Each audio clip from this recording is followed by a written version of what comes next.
Hey everybody, it's Jason from the Texas Gun Vault 2, and we're back out here in the garage for another first impressions video. And I guess before we talk about the two guns that I took to the range, I do have to give a quick caveat that I always do on these videos, and that is if you're watching this channel or this video for the first time, understand this is the Texas Gun Vault 2. It is designed to be my behind the scenes channel where I just film on my phone. It's not professionally done like the main channel. These are not proper reviews. These are just me coming back from the range and giving you kind of my raw thoughts on particular guns that I have the opportunity to shoot and review. So I took two guns to the range last night, and if you watched my video last night, you know that I mentioned after I filmed that video, I'm going to the range. It was kind of late at night, but actually there was a few people there. I had to wait for them to finish because one of the guns I was shooting was suppressed. And I also, I guess, just kind of wanted to film with less distractions. A lot of people were talking. So I kind of set everything up and just had to kind of wait there for about 45 minutes for everybody to leave. But I had two pretty good experiences with two different Sigs. I took the Sig Rattler in 300 blackout, as well as the Sig P229 Legion. So let's talk about the pistol first. Now, I have reviewed Michael's, which, by the way, Michael lent this to the channel, his 220 Legion and his 226 Legion, and I really like the 226. It was an exceptional pistol, and I kind of thought this one was going to shoot the same, and it doesn't. It's really good, but the 226 is just so nice of a gun. And maybe I'm just a little bit biased because I love full-size guns. This one, pretty good accuracy, great reliability, pretty much all the same features that the 226 have. But this one I felt was actually a little bit snappier, not from a recoil standpoint, but from like a muzzle flip standpoint. Maybe it's the shorter radius of the slide or the shorter length of the slide. But also, these P-Series pistols have a higher bore axis. And so, I don't know, it just had a little bit of muzzle rise for me. The groups were okay, not as nice as the 226.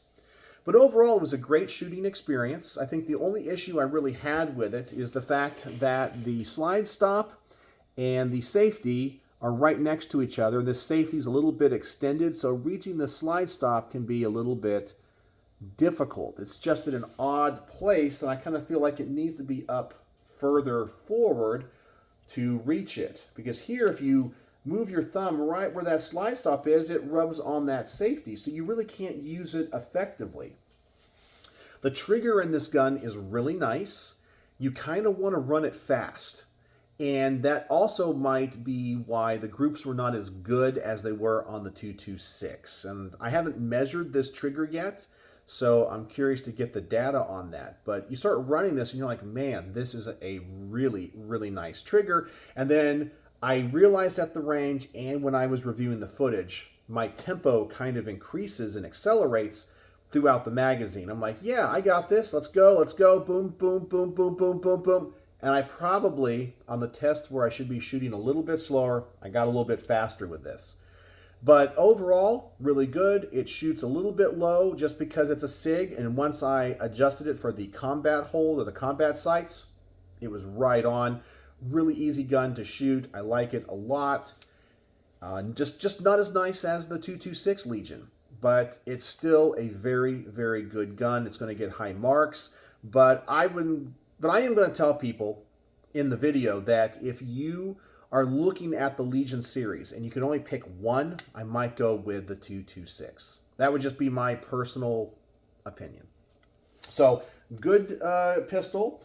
And as soon as I'm done filming this video, I am going to film the garage portion of the range report. I already got the bullet point script out here, got the box, I got the camera all set up. All I got to do is put on the lavalier mic and start filming. But now let's talk about the Sig Rattler and 300 blackout. Now this one, I had to plan out what I wanted to review about it because what I really wanted to do going to the range was to do two tests on it. I wanted to do a subsonic and a supersonic test on it. And unfortunately, I don't have enough ammo, okay? I mean, I have a lot of 300 blackout stuff that I need to review. I have this. I have a Knights Armament SR30. In the near future, I might have a MP5, but in 300 blackout. And then I have a few suppressors that I need to review. And I don't have anywhere near enough 300 blackout ammo for all these reviews. So I'm trying to be as efficient as possible. And I also thought to myself that a gun like this, in my opinion, is kind of designed for CQB versus longer range hunting, which a lot of people use 300 blackout for. And so when I have reviewed 300 blackout ARs in the past, especially larger ones and longer ones, people say you really should review it with subsonic because that's where that caliber really shines. And I do agree. But I think this gun is more for CQB, and I think you would want more supersonics to be run through it because it's going to be a more effective round, and it will be louder with the suppressor, but this is not a hunting gun. It's a home defense gun. So I did most of my stuff on just supers because I have mostly supersonic ammo. I did do a little bit of subsonic. So my first shots through it, I did 1 magazine of supers, 1 magazine of subs so we can get the difference in the sound. I also did a magazine of unsuppressed. That's it. But then the rest of the review was suppressed. So I just wanted to make sure the gun ran unsuppressed and just see if there was any difference.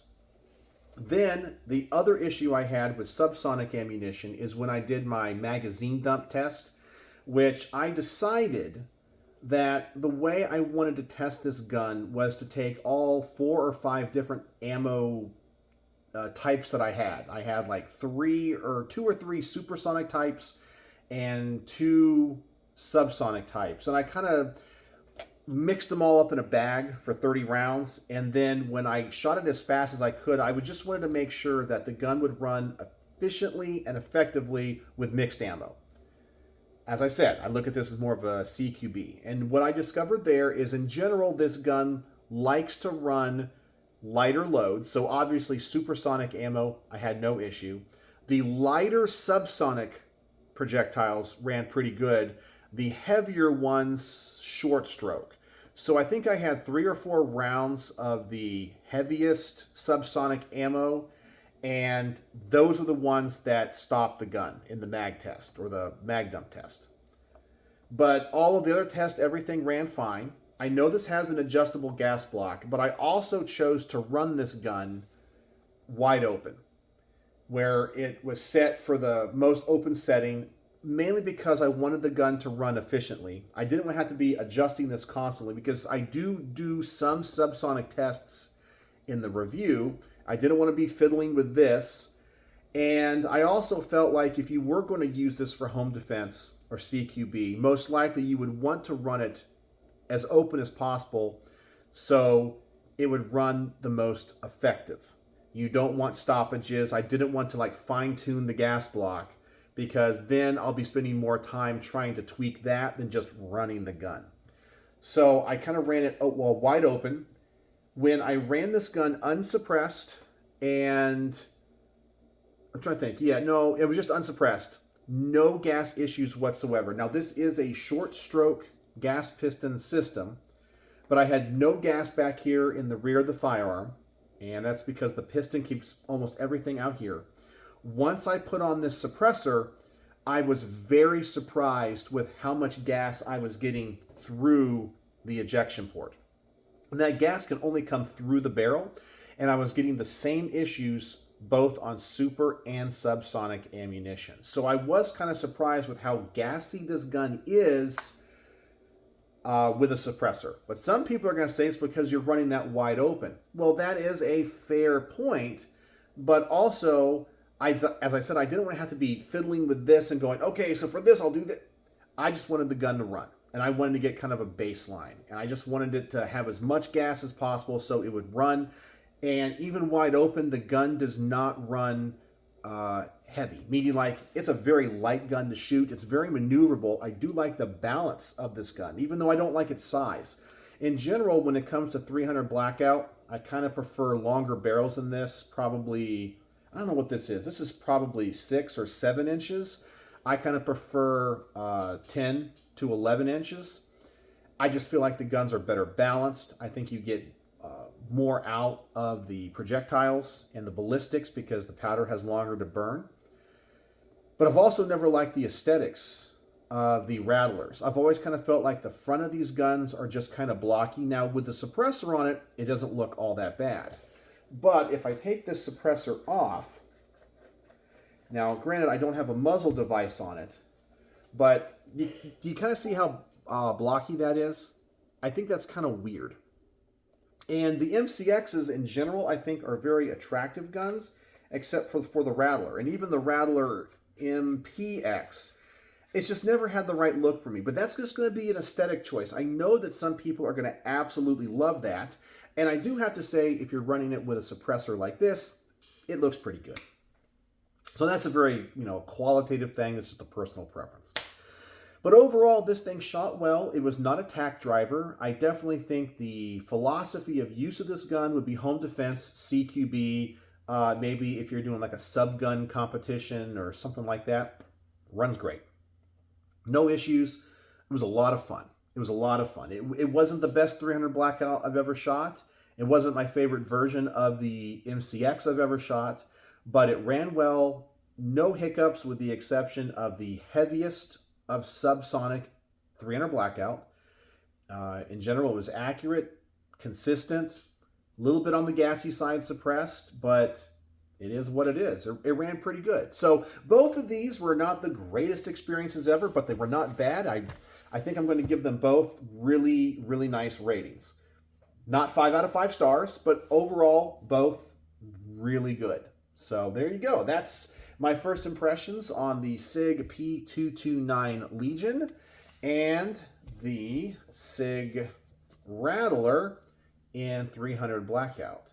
So let me know what you guys think about these guns. And I had a good time, and I am hopefully going to get these filmed this weekend. As I said, I'm going to start filming this pistols review as soon as I get done with this and get this uploaded.